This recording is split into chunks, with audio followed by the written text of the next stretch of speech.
今回は、高円寺のモンスタスイーツに来ました。イエーイ。アメリカ人が経営するクッキー屋さん。超珍しいから日本にあるの。そう。もう感動して、すぐ来たくて、オーナーさんに連絡して、撮影許可がいただきました。イエーイ、いただきました。こんな感じです。見て、全部美味しそう。めっちゃカラフル。大丈夫かってぐらいカラフルなんだけど。全然大丈夫。なんで大丈夫だ？全然大丈夫。何が大丈夫だ？アメリカタイプのちょっと柔らかいクッキーがメインで売ってるんだけど、いろんな種類あって、あとね、日本風のもあって、今回これ桜バター。桜バター。と、これはアメリカでパンケーキで食べたレッドベルベット。ミステリー。ミステリー。いろんなの乗ってるけど、すごくもう見た目が懐かしい。可愛くない？エルモ超可愛い。で、これはピーナッツバッター。イエーイ。この後の流れなんだけど、食べながら園長さんにインタビューって感じで、アメリカのクッキー日本で売ろうってなった経緯とかさ、ね、今日ちょうど1周年なんだけどさ、そう。うまくいってるんだよね、だから。いや、間違いない。すごくない？アメリカのクッキー屋さんが日本でうまくいくってさ、だからあんまりイメージわからなかったの。しかもなんかさ、こういうちょっとちっちゃめのっていうかさ、どうやってうまくいかしたんだろうみたいな、そういうところもね、聞けていけたらと思います。しかも、なんで日本でやろうと思ったの？そう。日本語もね、話せるんだけどさ、超ペラペラってわけじゃなさそうじゃんか。なんでさ、日本っていう、そこを一番気になる、聞いてみたいと思います。はい。今回はちょっと店長さんにインタビューしていきたいと思います。はい。Can you do a very, short introduction of yourself? Okay, so my name is Gregorio Narvasa. I'm from America. I've lived in Japan for 16 years. I was a designer for close to 3 decades. Wow. And suddenly I became a baker and opened a cookie shop. Wow. So can we start off with why did you decide to come to Japan in the first place? Trying to make it very simple from a very complicated story, but I ended up going back to university later in life, and I ended up going to Temple University. So it's originally from Philadelphia, but they had a Tokyo campus. So I was like, let me study abroad, and that's how I ended up in Japan. Oh, wow. From university you just stayed, or did you go back once? No, I stayed. When I was looking at the prospects of jobs going back to America or just staying here, and I was like, I kind of already set up a life here and I kind of like it, so I decided just to stay. And then you got a job as a designer? During university I was like a eikaiwa eigo no sensei, and then it took a while to try to get back into the design industry, which was kind of hard, but I ended up working at a game company when I started back in the design industry. Why did you decide to start a bakery here in Japan? Well, I knew that especially cookies was going to be the next big global trend. And this was back in 2019. So for example, in America, there was this whole nighttime cookie businesses that were popping up, mainly for the party crowd, that they want the some sweets or food, just food items at night. So these cookie shops would open from maybe 5 p.m. to 4 a.m. But then also when the pandemic started in 2020, there's also a lot of these shops that they started to do daytime service because everybody's stuck at home. Right. And so during that time also there was the expansion of crumble cookies, because especially they had the app, so you can order and they'll bring it to your car. And so then people would do the TikTok reviews from their car, and then everything was just blowing up through 2020. And I had seen all of this, and I was like, okay, this is going to be the next big global trend. So I started to try to do my own thing when I was talking to a friend who also wanted to do a business. And so I did research, recipe testing, branding, everything, and then started my very first pop-up. Wow. And that was about 3 years ago. A year ago today is when we had our first actual store. So why did you decide to open one in Koenji? I've lived in Koenji for over 12 years now, and I love the feeling of Koenji. And also I felt like having this type of cookie shop also kind of matches the feeling, the vibe of Koenji. Like, of course, somewhere like Harajuku or like Shibuya, maybe it would be good there. Right, right. Rental prices there are just insanely expensive. Yeah.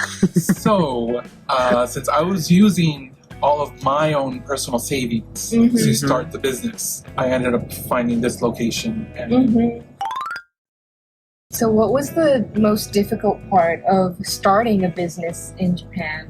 Money is the most difficult part. Money, of course, is always that. Especially when renting a retail space. Right. Retail spaces, usually they want 6 months to 1 year of money up front. Oh, wow. I didn't know that. Compared to like renting a regular apartment, usually it's like the gift money, the key money, the real estate money, usually like maybe 3-4 months. But for retail space, it's 6 months to a year. Oh, wow. That's the hardest part.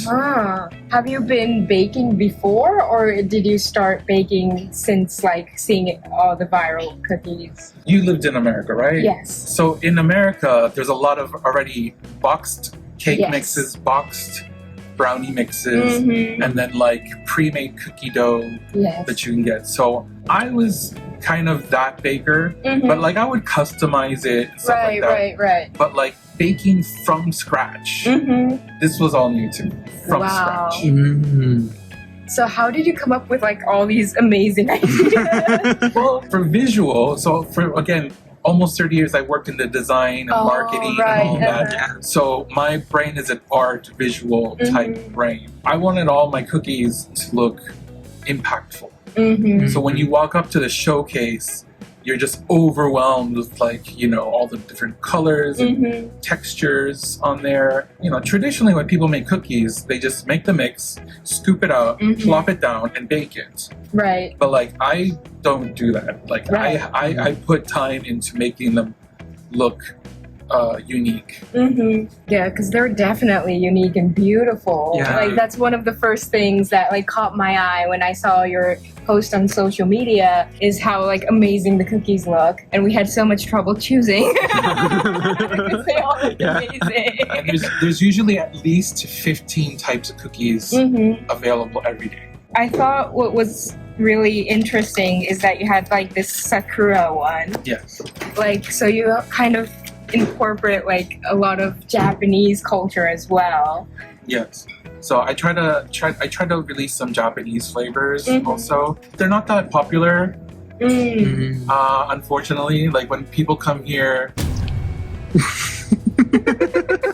Big B. These are not real flowers. For the Japanese flavors, surprisingly, most Japanese people do not pick up the Japanese flavors. It's usually the foreigners that pick up the Japanese flavors.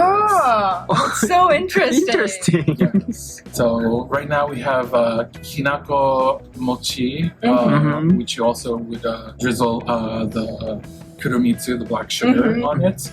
And again, it's good, it tastes good, but the people who buy it are always the foreigners. The Japanese people almost never purchase the Japanese. That's crazy. I guess since they're coming to an American cookie shop, that they want to buy American flavors. So that's why they don't really pick up the Japanese flavors. But like I feel like you also like incorporate like this Japanese vibe to the store as well. Like, is that all like from your past experiences or? Well, I wanted to make sure that it is an American cookie shop or American sweet shop, but also you always have to think that it has to be localized in some way. For example, the name alone. So it's Monsta Sweets. So when you read it, if you're reading it in English, you see Monsta, but you know it's monster. But it's also phonetically, it's Monsta, how you would say it in katakana. And so either way, you can understand that. And originally, when Monsta Sweets was conceptualized, we were supposed to have really bigger cookies than this, because the trend also was to have the big chunky cookies. Right now I have the New York cookie. That was supposed to be about the size. And so they were supposed to be monster sized cookies. But from our very first pop-up, we had the big size cookies. We had these, which we considered medium size. And then we had like a 12 pack of mini size cookies. So it was like Chibimon, So cute. Chumon, Chumon, Dekamon.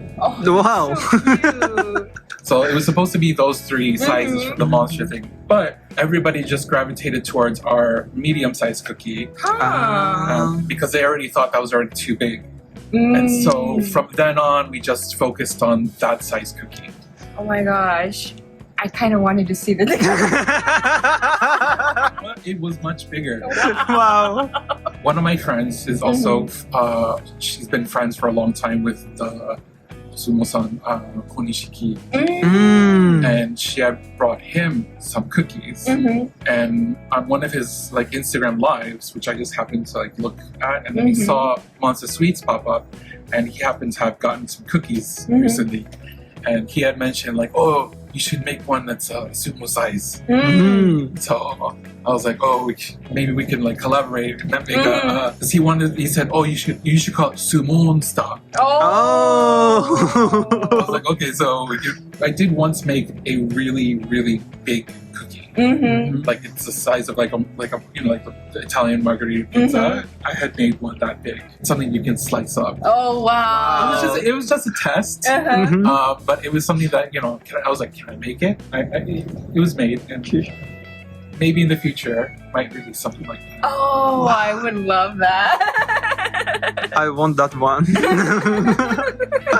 Maybe I can offer it as like kind of like a birthday cookie or something. That's actually a great idea. Yeah. I would definitely buy one. What has like kept you in Japan? Like, what do you love about Japan so much? And did you have any difficulty, like kind of getting used to life in Japan, or was it really easy for you?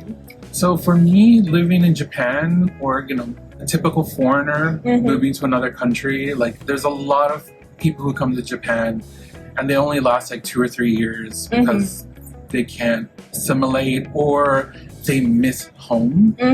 But growing up, I moved around a lot. Oh, okay. So I had to have a type of mindset. Wherever I am is my home. Because, I moved around so much, I don't have a place to call home.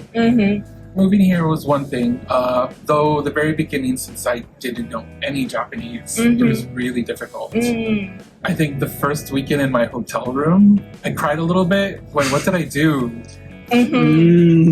Because it was so difficult. And this is before, the smartphone. Right. So back here in 2009, it was still, the flip phones. Yeah. And, there was no navigate. There was maybe Navi time, but I didn't have that service.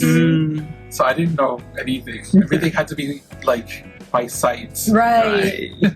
Like, I think it's so much easier to come to Japan now than like 10, 20 years ago. But some difficulties is like you meet people, especially when you have foreign friends, but it's also been with Japanese friends that they leave Japan.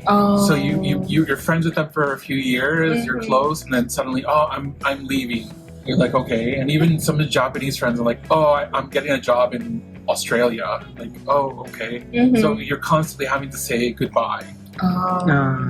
So having like, the person that, you would usually, hey, let's hang out on this weekend or whatever. Right. Now they're gone.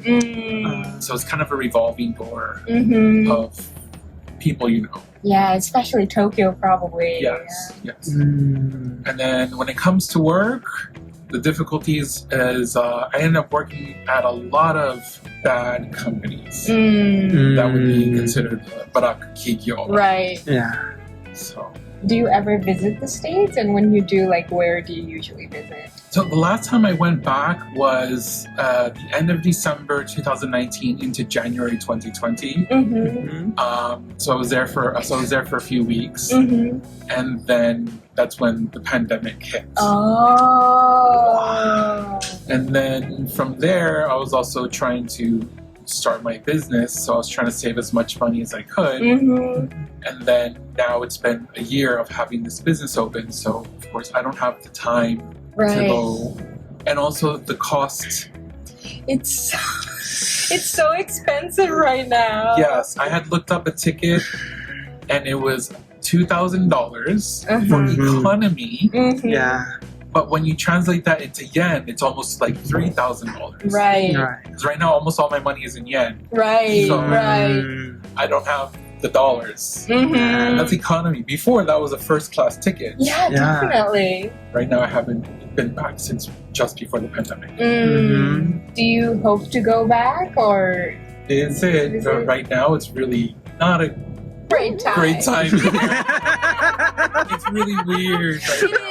It is definitely weird. Yeah, it's a really weird time right now in America. So I would personally put off going back if I don't have a reason to go. Since you said that you moved around a lot, like, is there a place that you find special, or do you recommend to people who want to visit the States? I grew up in like Chicago, Wisconsin, Tennessee, and it was like multiple times where it's like we would go back to Chicago. It would be like it would be Chicago, Wisconsin, Chicago, Tennessee, Chicago.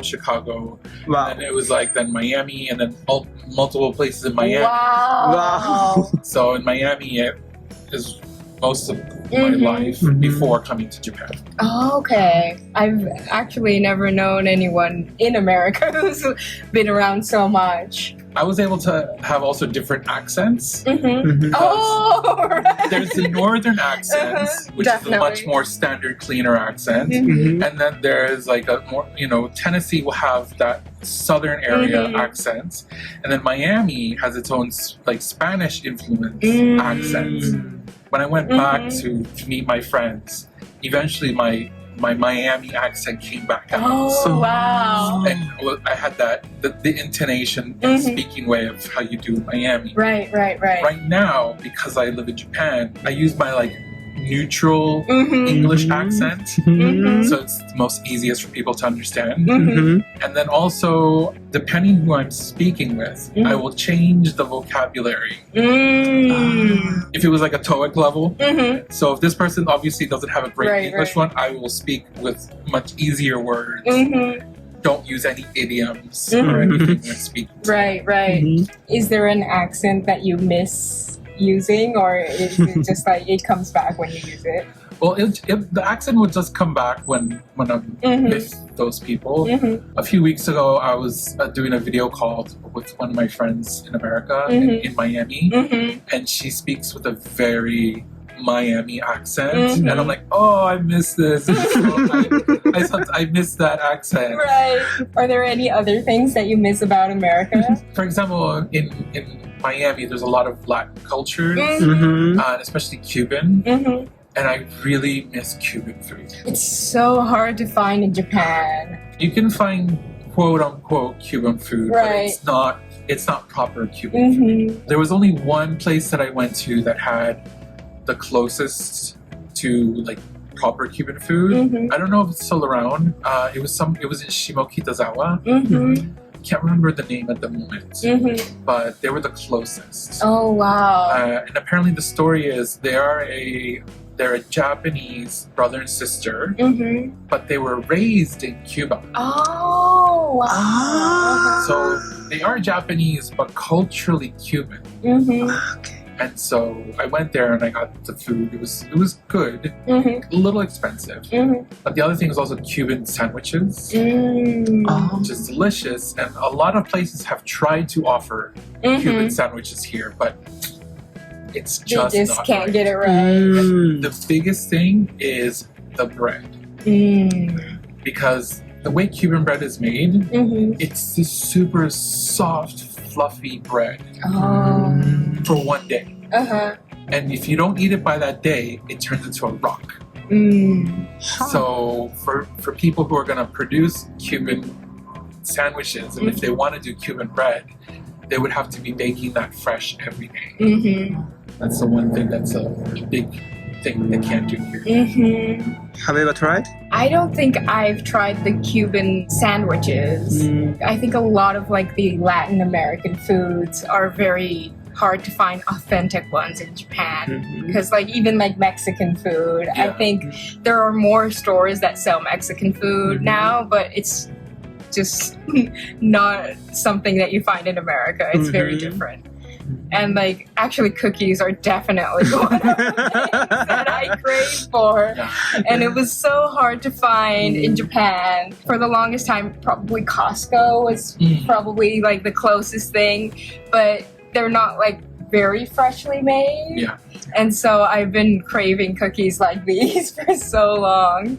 So yeah, in terms of like, you know, cookies, Costco is like, it's fine. It's good. You know, they're big and they're for the cost. It's not so bad.